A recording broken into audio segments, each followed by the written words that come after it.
Graça e paz. Estamos estudando o livro do Apocalipse. Hoje é o capítulo 9. Apocalipse, capítulo 9.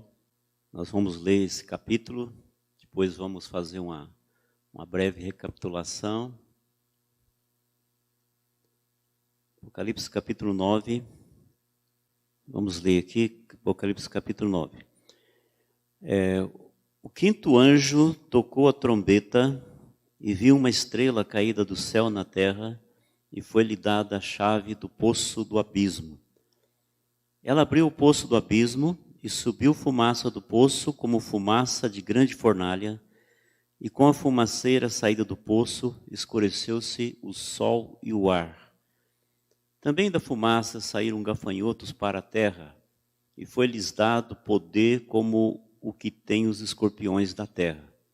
E foi-lhes dito que não causassem dano à erva da terra, nem a qualquer coisa verde, nem a árvore alguma, e tão somente aos homens que não têm o selo de Deus sobre a fronte. Foi-lhes também dado não que os matassem, e sim que os atormentassem durante 5 meses. E o seu tormento era como o tormento de escorpião quando fere alguém. Naqueles dias, os homens buscarão a morte e não a acharão. Também terão um ardente desejo de morrer, mas a morte fugirá deles. O aspecto dos gafanhotos era semelhante a cavalos, preparados para a peleja. Na sua cabeça havia como que coroas parecendo de ouro, e o seu rosto era como o rosto de homem. Tinham também cabelos como cabelos de mulher, os seus dentes como dentes de leão. Tinham couraças como couraças de ferro. O barulho que as suas asas faziam era como o barulho de carros, de muitos cavalos quando correm a peleja. Tinham ainda cauda como escorpiões e ferrão. Na cauda tinham poder para causar danos aos homens por 5 meses. E tinham sobre eles como seu rei o anjo do abismo, cujo nome em hebraico é Abaddon e em grego Apolion. O primeiro ai passou. Eis que depois dessas coisas vem ainda 2 ais. O sexto anjo tocou a trombeta e ouviu uma voz procedente dos 4 ângulos do altar de ouro que se encontra na presença de Deus, dizendo ao sexto anjo, o mesmo que tem a trombeta: solta os 4 anjos que se encontram atados junto ao grande rio Eufrates. Foram então soltos os 4 anjos que se achavam preparados para a hora, o dia, o mês e o ano, para que matassem a 1/3 parte dos homens. O número dos exércitos da cavalaria era de 20.000 vezes 10 milhares, e eu vi o seu número. Assim, nessa visão, contemplei que os cavalos e os seus cavaleiros tinham couraças cor de fogo, de jacinto e de enxofre. A cabeça dos cavalos era como cabeça de leão, e de sua boca saía fogo, fumaça e enxofre. Por meio desses 3 flagelos, a saber, pelo fogo, pela fumaça, pelo enxofre que saíam da sua boca, foi morta a 1/3 parte dos homens. Pois a força dos cavalos estava na sua boca e na sua cauda, porquanto a sua cauda se parecia com serpentes, e tinha cabeça e com ela causavam dano. Os outros homens, aqueles que não foram mortos por esses flagelos, não se arrependeram das obras das suas mãos, deixando de adorar os demônios e os ídolos de ouro, de prata, de cobre, de pedra, de pau, que não pode ouvir nem andar. Nem ainda se arrependeram dos seus assassínios, nem das suas feitiçarias, nem da sua prostituição, nem dos seus furtos. Então, já lemos o capítulo 9. Esse capítulo trata da 5ª e da 6ª trombeta, que dá sequência às trombetas que soaram no capítulo 8, e aquelas pragas atingiram a natureza, o mar, as fontes d'águas, a terra. E no final do capítulo 8, versículo 13, terminou dizendo que uma grande voz dizia ai, ai, ai, ou ai, ai, ai dos que moram na terra, por causa das restantes vozes da trombeta e dos 3 anjos que ainda têm de tocar. À medida que cada trombeta é soada, há um juízo sobre a terra. No capítulo 8, o foco foram elementos da natureza. Agora são os seres humanos, a incidirá sobre as pessoas. Aqui nesse gráfico do panorama do Apocalipse, simplesmente para os irmãos situarem, os irmãos vão lembrar que o capítulo 1 começa com a visão de Cristo glorificado, sendo contemplado por João. Depois os capítulos 2 e 3 fala sobre as 7 igrejas, a época da igreja, é representada naquelas igrejas da Ásia Menor, aquelas 7 igrejas. No capítulo 4, uma visão de alguém assentado no trono, Deus Todo-Poderoso. Depois, capítulos 5 e 6, é a visão daquele que tem o livro selado com 7 selos na sua mão direita, e o cordeiro que toma o livro e começa a desatar os selos, e junto com isso, uma visão dos remidos no céu, e o toque das trombetas. O capítulo 7 é um parênteses, onde os 144 mil são selados, e também uma visão de uma grande multidão de toda tribo, língua, povo e nação, lá no céu, e um clamor que se levanta naquele momento. E agora nós estamos estudando o capítulo 8, já estudamos, e o capítulo 9, que trata das 7 trombetas. Então, os 3 ais, eles arremetem às últimas trombetas, as últimas 3 trombetas. E o capítulo 9 trata da 5ª e da 6ª trombeta, e ficará faltando uma ainda, que é assunto para o capítulo 10 e 11, que nós também estudaremos, se Deus assim quiser. Então, as trombetas trocadas pelos anjos, elas anunciam juízo, um juízo iminente sobre a terra. E essa 5ª trombeta, ela abre uma sessão dos ais, que trará um castigo sobre a terra de demônios que saem do abismo para atormentar os homens. Esta 5ª trombeta abre esse castigo. Olhando aqui, os irmãos verão que o 7º selo dá abertura às trombetas trocadas pelos 7 anjos, e o assunto nosso é a 5ª, a 6ª e a 7ª trombeta, ou os 3 ais. Então essa trombeta é soada, e o abismo é aberto, e do abismo saem gafanhotos. E esses gafanhotos, eles são identificados aqui no texto de Apocalipse. Esses gafanhotos, eles não são insetos, mas são seres demoníacos, e eles vêm atormentar a terra. Eu quero voltar aqui agora ao versículo 1, diz: o 5º anjo tocou a trombeta e vi uma estrela caída do céu na terra.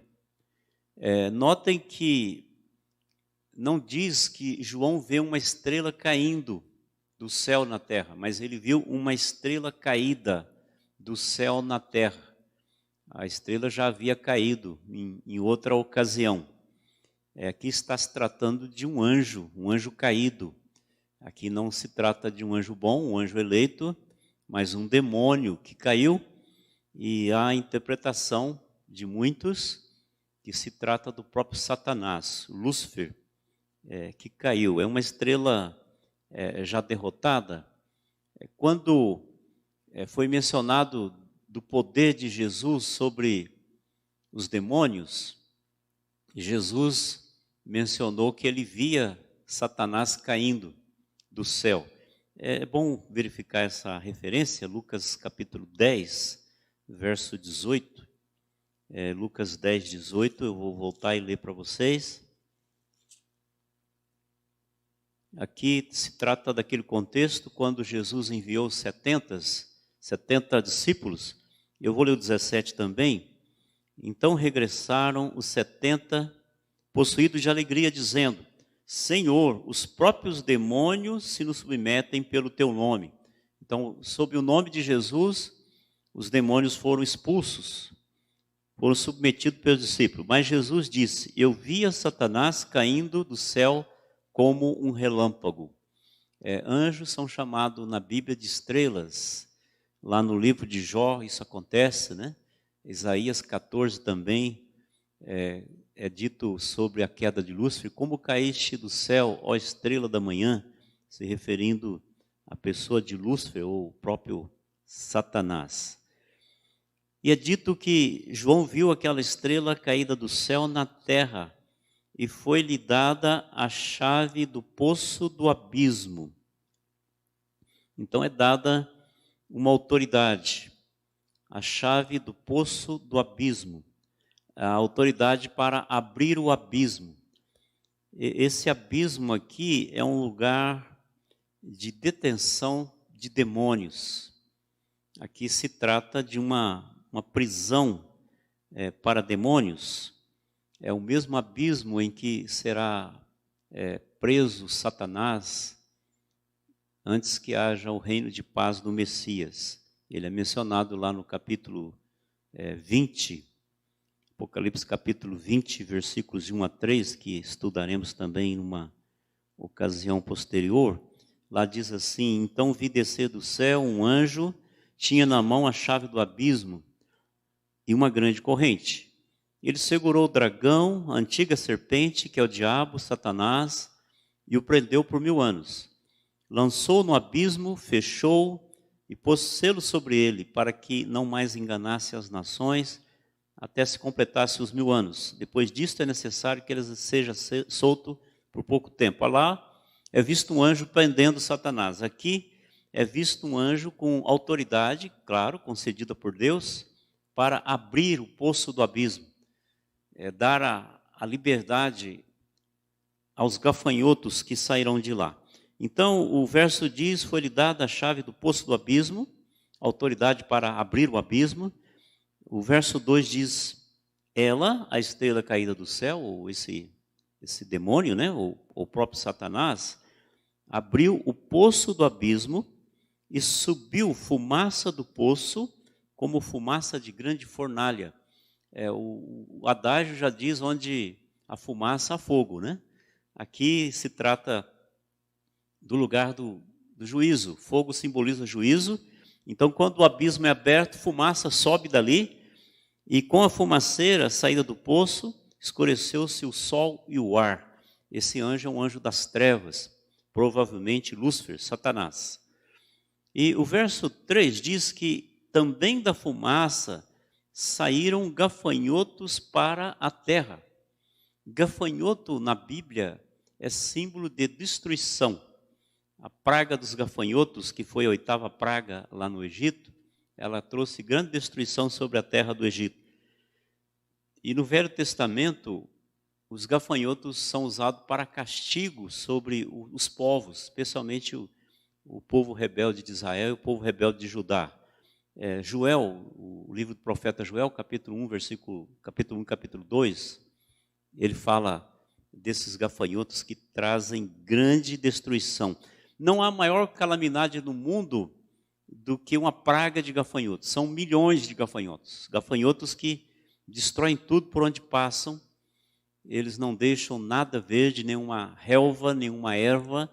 Comem até as cascas das árvores. Então é uma calamidade tremenda. E aqui o que representa esses gafanhotos é destruição. Agora, não sobre a erva da terra, e porque esses gafanhotos são diferentes. E aqui diz no verso 3 que foi-lhes dado poder como os que têm os escorpiões da terra. Escorpião também é um símbolo de poder demoníaco, junto com serpentes. Nós não lemos lá, mas podemos voltar, Lucas capítulo 10, versículo 19, ainda no contexto de poder sobre os demônios.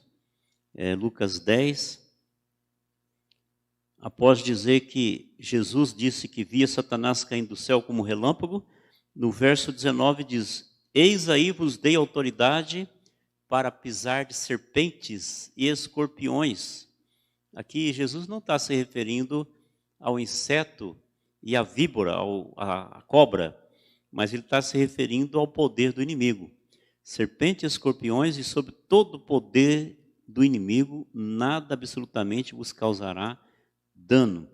Então a referência aqui, nesse versículo de Apocalipse, que eles são seres demoníacos e eles têm poder para atormentar.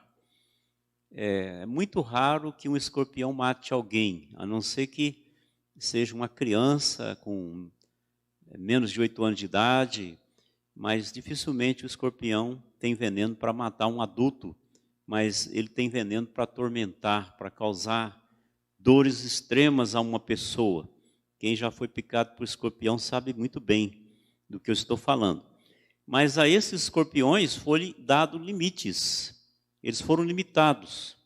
O verso 4 foi dito que não causasse dano à erva da terra, nem a qualquer coisa verde, nem a árvore alguma, e tão somente aos homens. Ou seja, eles não eram gafanhotos comuns que vêm devorando e comendo toda a erva verde, como é o gafanhoto devorador. Ele tanto come quanto defeca imediatamente, por isso que ele causa grande estrago. Mas esses não são gafanhotos, não são insetos, mas são demônios. E são comparados a gafanhotos porque são muitos, e vêm em bandos e causam grande destruição, uma grande assolação na humanidade.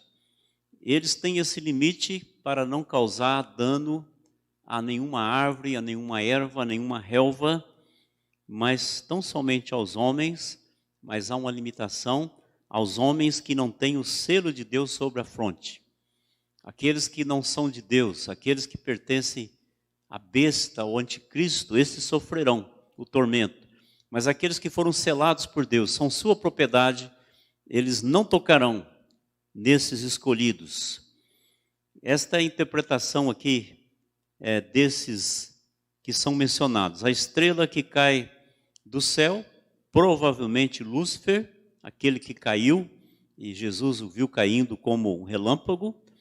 O poço do abismo sendo aberto, o lugar de detenção desses demônios, e dado a autoridade para abrir aquele poço e começar aquele juízo sobre as pessoas. E há uma descrição desses gafanhotos. Diz assim: o seu tormento era como o tormento de escorpião quando fere alguém. O versículo 5 diz que foi-lhes dado não que os matassem, mas outra limitação. Eles não podiam destruir a natureza, as árvores, a relva, a erva. Eles não podiam tocar naqueles que tinham o selo de Deus, propriedade de Deus, e ainda que atormentassem os seguidores da besta do anticristo, eles não poderiam matá-los, eles não tinham poder para matá-los, e sim para atormentá-los durante 5 meses, que é o ciclo de duração de um gafanhoto. O gafanhoto não dura mais do que 5 meses. Ele é como se fosse um grilo, e ele dura pouco tempo. E eles atormentam por 5 meses, e o seu tormento era como o tormento de escorpião quando fere alguém. A picada, o veneno do escorpião é usado como símbolo para o sofrimento que os homens terão. E será um sofrimento de tal maneira que os homens buscarão a morte, versículo 6, e não a acharão. Também terão um ardente desejo de morrer, mas a morte fugirá deles. Aqui é descrito uma situação de aflição, de tal maneira que é melhor morrer do que viver. Uma descrição assim foi feita também pelo Jó, lá em Jó capítulo 3, versos 20 a 22, ele faz uma referência a um momento de agonia em que as pessoas preferem morrer do que viver. Jó, capítulo 3, versos 20 a 22, diz assim: Por que se concede luz ao miserável e vida aos amargurados de ânimo, que esperam a morte e ela não vem? Eles cavam em procura dela mais do que tesouros ocultos. Eles se regozijariam por um túmulo e exultariam se achasse a sepultura. Olha que figura de linguagem, né? Tão impressionante, que a alegria deles seria ir para o túmulo, ir para a sepultura, por causa da amargura de ânimo. Tal será a situação dos seguidores do anticristo, seguidores adoradores da besta, ao sofrerem esses tormentos durante 5 meses, incessantemente, querendo morrer, procurando a morte, mas não a encontram. A morte parece que tirou férias nesses 5 meses. Terão também ardente desejo de morrer, mas a morte fugirá deles. Aí depois há uma descrição desses gafanhotos. O versículo 7 diz assim: o aspecto dos gafanhotos era semelhante a cavalos. O gafanhoto ele tem uma semelhança, a cabeça do gafanhoto assemelha a uma cabeça de cavalo. Até a palavra no espanhol, né, para gafanhoto é cavalleta, é uma palavra derivada do cavalo, por causa da semelhança que há. Era semelhante a cavalos preparados para a peleja, cavalos de batalha. Na sua cabeça havia como coroas, parecendo de ouro, mostrando a posição desses gafanhotos, né, príncipes do inferno. E o seu rosto era como o rosto de homem, uma aparência estranha, né, uma aparência diferente de qualquer outra coisa. E eles tinham cabelos como cabelos de mulher, cabelos compridos, e os seus dentes como dentes de leão, se referindo também à destruição que eles causam. Tinham couraças como couraças de ferro, e o barulho que as suas asas faziam era como o barulho de carros de muitos cavalos quando correm a peleja. É um exército demoníaco, milhões de asas batendo, fazendo aquele barulho estremecedor. E o verso 10 diz que tinham ainda cauda como escorpiões e ferrão. Na cauda tinham poder para causar danos aos homens por 5 meses. Bom, é evidente que não se trata de gafanhotos comuns, né, insetos, até mesmo pela aparência que eles têm. E também é dito aqui no versículo 11 que eles tinham um rei, um príncipe sobre eles, né? Aqui mesmo é mencionado, acho que foi anteriormente aqui que foi mencionado, que eles têm um rei sobre eles. Não, acho que não está aqui não. Vamos avançar. Esses demônios têm como chefe o anjo do abismo, cujo nome é Abaddon e em grego Apolion. Esse slide aqui. O verso 11 fala isso, um rei, eles têm um rei. E isso é mais uma prova de que não se trata de insetos, de gafanhotos comuns, porque os gafanhotos não têm rei. Até Salomão, né, no Provérbios capítulo 30, versículo 27, ele diz que os gafanhotos não têm rei, contudo marcham em bandos. Eles têm uma organização entre eles, mas eles não têm um rei, um gafanhoto líder à frente. Então o gafanhoto não tem rei, mas os demônios o têm. E aqui se trata de demônios. E tinham sobre eles como seu rei o anjo do abismo, cujo nome em hebraico é Abaddon e em grego Apolion. Essa palavra ela tem uma raiz hebraica que significa destruição. Então o nome Abaddon ou Apolion significa destruidor. A gente costuma distinguir esse anjo do abismo aqui, esse demônio, esse anjo caído, do demônio mencionado no versículo 1 do capítulo 9. Lá é mais atribuído a Lúcifer, a Satanás, e aqui um anjo poderoso que tem um governo sobre os anjos caídos que estão no abismo, e o nome dele é Destruidor.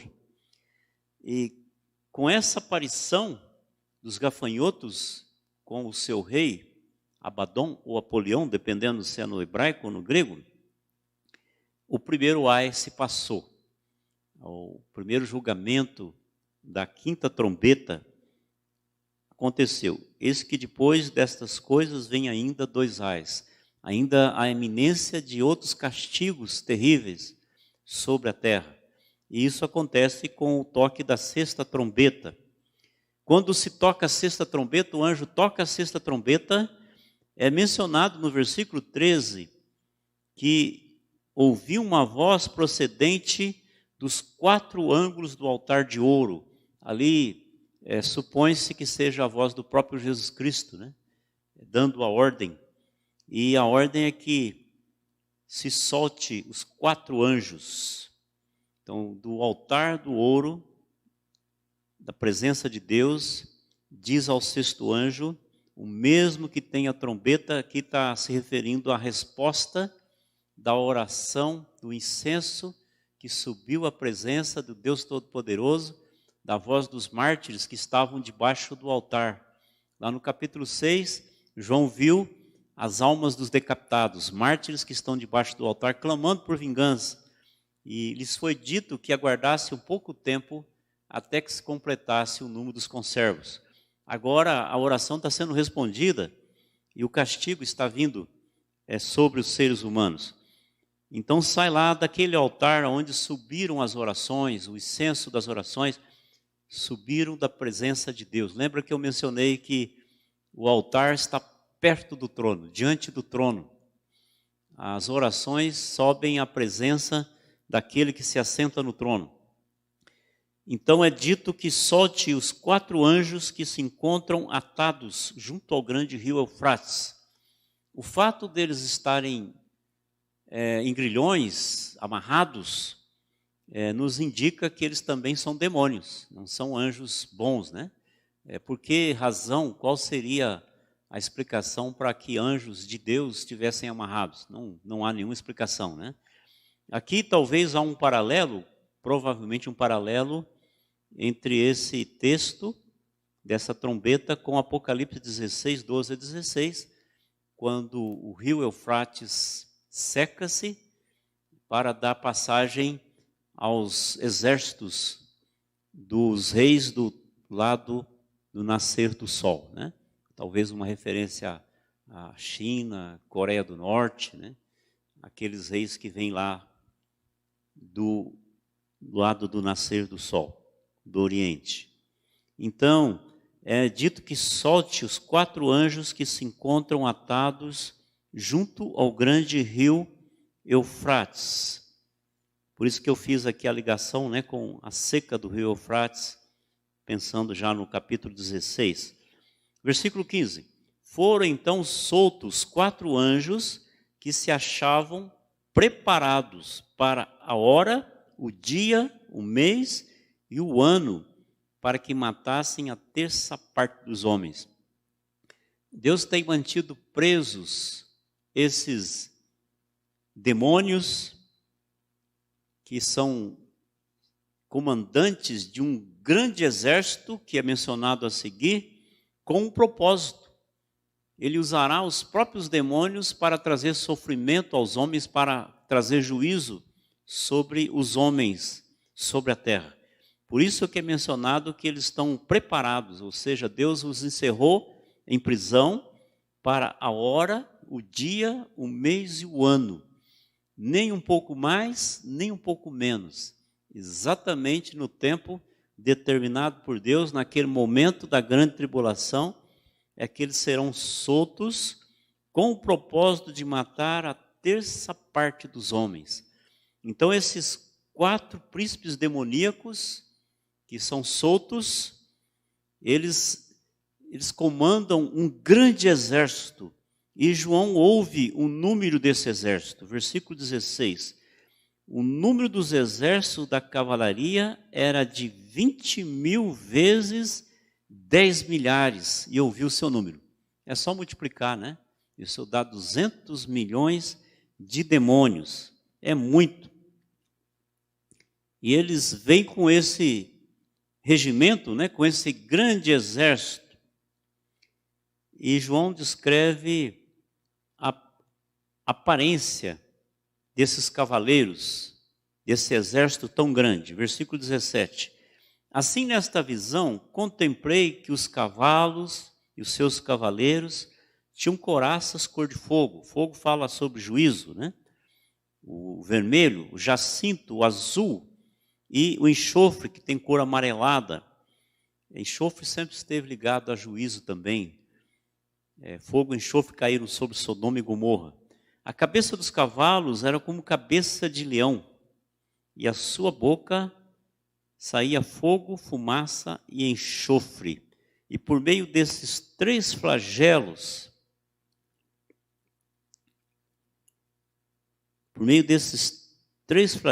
a saber, pelo fogo queimando, pela fumaça intoxicando e pelo enxofre, né, derramado sobre os homens que saíam da sua boca, foi morta a terça parte dos homens. Isso é uma coisa impressionante, né? Eu já mencionei numa outra ocasião que uma mortandade como essa corresponderia à população total da China, mais somada à população dos Estados Unidos. Muita gente será morta nesta ocasião. 3 flagelos, fogo, fumaça e enxofre, que será causada por esse grande exército, comandado por esses anjos que foram soltos lá junto ao grande rio Eufrates. O rio Eufrates se localiza no Iraque, a Mesopotâmia antiga, a região da Babilônia, ali da Assíria, e representava um limite ao norte. O inimigo de Israel sempre vinha do norte. E aqui a menção de que inimigos virão, talvez grandes exércitos, né? Ou talvez seres demoníacos. A interpretação não é muito correta. A terça parte dos homens morrerá. Se for um exército, através de armas bélicas, nucleares, armas químicas, e eles virão para tentar destruir Jerusalém, como o farão ali na Batalha do Armagedon, mencionado mais lá no final do livro do Apocalipse. Então eu quero concluir aqui dizendo que a força dos cavalos estava na sua boca, na sua cauda, porquanto a sua cauda se parecia com serpentes, e tinha cabeça, e com ela causavam dano. Nem todos morrerão, apenas uma terça parte, mas o versículo 20 faz uma seguinte afirmação. Os outros homens, aqueles que são adoradores da besta, que têm a marca do anticristo e sofreram os tormentos e não foram mortos por esse grande exército, os outros homens, aqueles que não foram mortos por esses flagelos, não se arrependeram das obras das suas mãos. Tudo que fizeram de mal, de ruim, eles não se arrependem, deixando de adorar os demônios e os ídolos de ouro, de prata, de cobre, de pedra e de pau, que nem podem ver, nem ouvir, nem andar. A ilusão da idolatria. A referência aqui é que esses flagelos virão sobre aqueles que adoram os ídolos. A associação entre ídolos e demônios é comum nas escrituras sagradas. Paulo, ao trazer ensinamentos sobre comida sacrificada a ídolo, ele diz aos crentes de Corinto que o ídolo em si não é nada, é um vazio, ou seja, aquela estátua de pedra, de pau, de bronze, de ouro, ela não representa ninguém. Mas ele também diz que o vazio do ídolo é ocupado por demônios. Ou seja, quando alguém se prostra diante de um ídolo e adora, seja o que for, né, o nome de um santo, ou uma entidade hindu, ou qualquer outra representação, o vazio, ou seja, a adoração que é oferecida àquele ídolo é recebida pelos demônios. E eles querem adoração.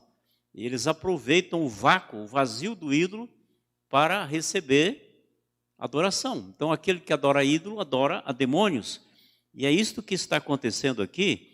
Ao adorar os ídolos de ouro, de prata, de cobre, de pedra, de pau, que não ouvem, não falam, não andam, não podem fazer nada, eles estão adorando os próprios demônios. É isso que eles estão fazendo.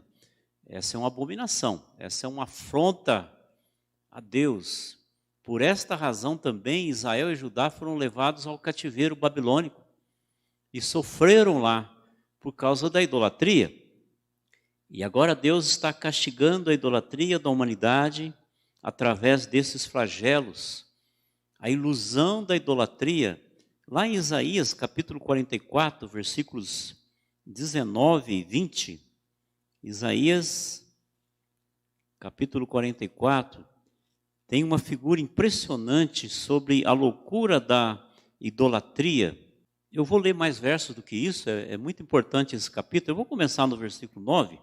Aqui diz assim, Isaías 44, todos os artífices de imagem, ou seja, aqueles que fazem imagens de esculturas, são nada. São homens comuns, eles não têm poder para conceder poder à imagem. E as suas coisas preferidas são de nenhum préstimo. Eles mesmos são testemunha de que elas nada veem, nem entendem, para que eles sejam confundidos. Aquele que faz uma imagem, ele sabe o material que ele pegou. Ele pegou barro, ele pegou madeira, ele pegou ferro, ele pegou prata, ele pegou ouro, ele pegou matéria. E diz no verso 10, quem formaria um Deus ou fundiria uma imagem de escultura que é de nenhum préstimo? Não tem valor nenhum aquilo. Eis que todos os seus seguidores, os idólatras, ficariam confundidos, pois os mesmos artífices não passam de homens. Ajuntem-se todos e se apresentem, espantem-se e sejam a uma envergonhados. Eles serão julgados por isso. Olha o que ele diz aqui, a figura que ele usa. O ferreiro faz um machado. Então o homem pega lá o ferro e ele molda um machado. Trabalho nas brasas. Aqui está pensando na figura do ferreiro antigo, né? Que esquenta o ferro na fornalha, depois bate até dar o formato de um machado. Depois também forma um ídolo a martelo e forja com a força do seu braço. O mesmo homem que faz um machado pode pegar um ferro e fazer também um ídolo.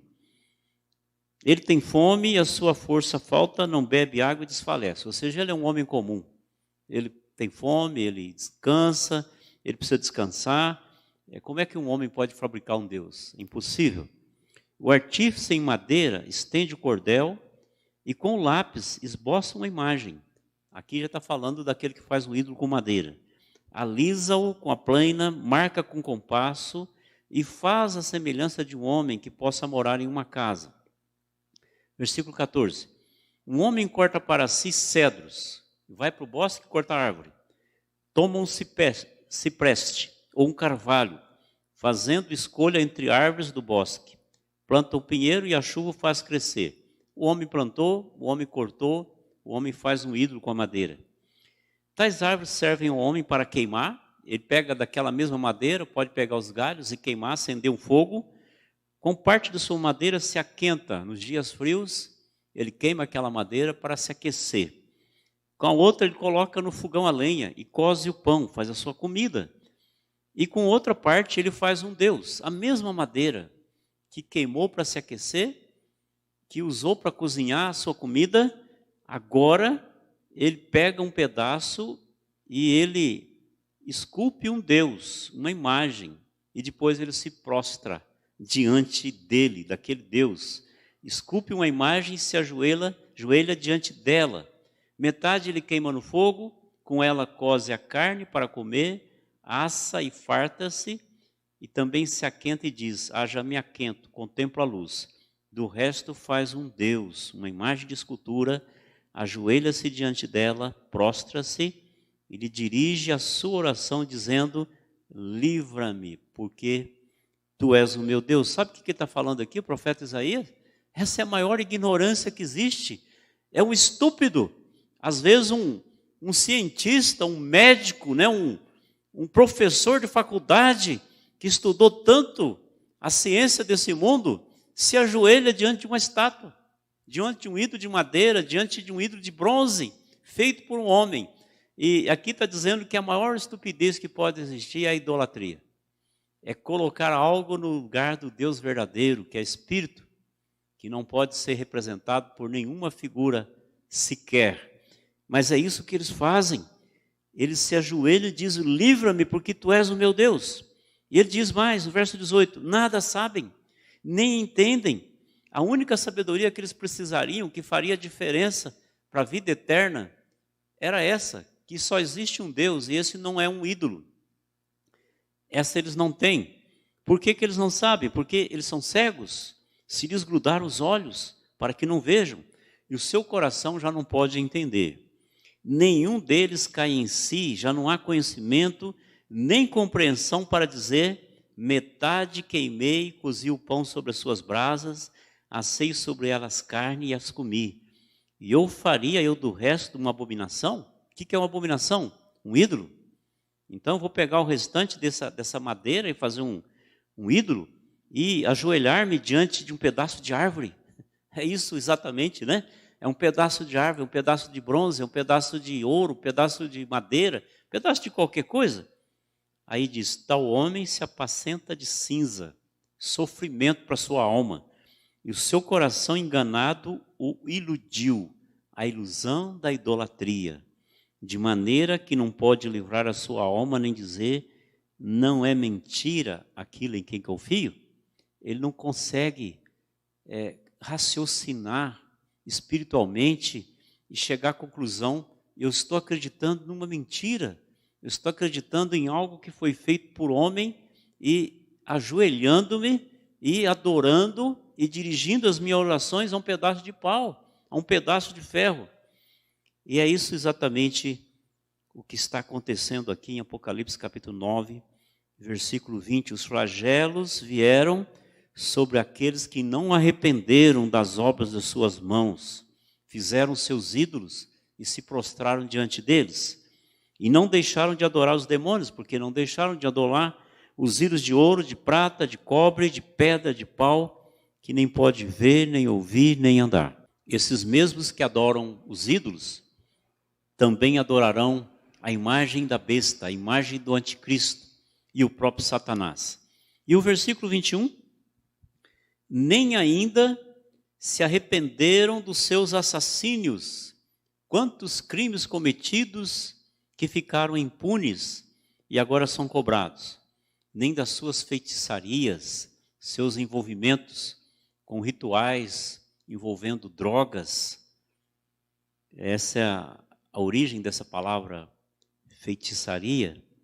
Nem da sua prostituição, toda a imoralidade cometida pelos homens, nem dos seus furtos, o tirar o que é dos outros de todas as maneiras, né? Roubando, assaltando, oprimindo, aceitando propina ou se envolvendo em corrupção. Os flagelos virão sobre estas pessoas. Ainda é preciso esperar pelos outros ais, o julgamento que virá ainda sobre a terra. E a sétima trombeta, ela dará abertura às taças do juízo que serão derramadas sobre a terra. Mas este é um assunto para uma outra ocasião.